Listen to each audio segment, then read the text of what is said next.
大家好，我是交通小王。这个空调毛细管这一轱辘和过滤器堵了，现在过滤器叫我全焊下来了啊，里边挺脏的，里边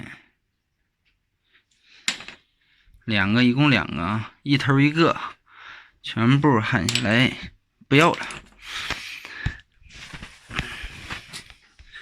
不要了，我现在用两个12的铜管接在3根毛细管上，然后现在给它连起来。因为这个空调系统特别脏啊，如果再换一个过滤器的话，有可能还要堵塞，所以用个12的铜管连起来以后，这样吹一下系统，把杂质吹一下。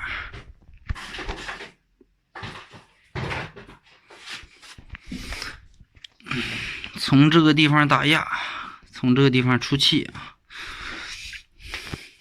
现在我就把它给它焊起来。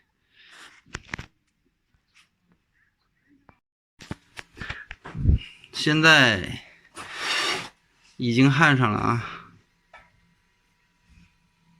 焊上以后，拿压缩机泵打气儿，测试一下系统通不通啊？从这个地方往里打，然后现在从这个地方开始出气儿。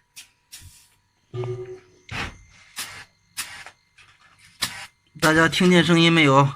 现在出气量很大啊。然后压力表不动，这说明现在系统已经通了。如果系统还堵的话，这个压力表要上升的啊，压力要上升。原来就是压力上升，就这两个东西啊，堵了。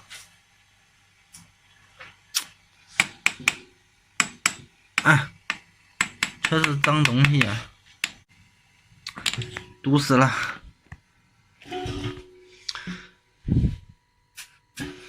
现在系统是通的状态。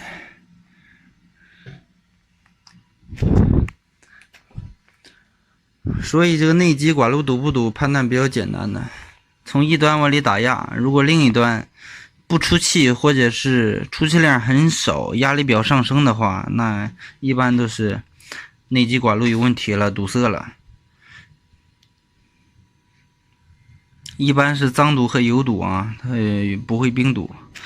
冰堵的话，把制冷机放了，它就化开了。那化开以后，打压还堵，就是脏堵或者是油堵啊。这个是油很多呀，喷出来很多油的。这是个大工程啊！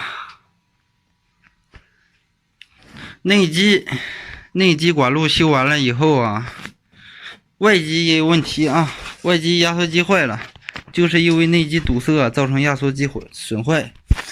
因为这个空调当初用户安装的时候，因为是个旧空调嘛，不知道移过几次机了，线路已经被改动了，然后压力开关已经被短接了，所以说这个空调内机管路堵了以后啊，造成压缩机损坏。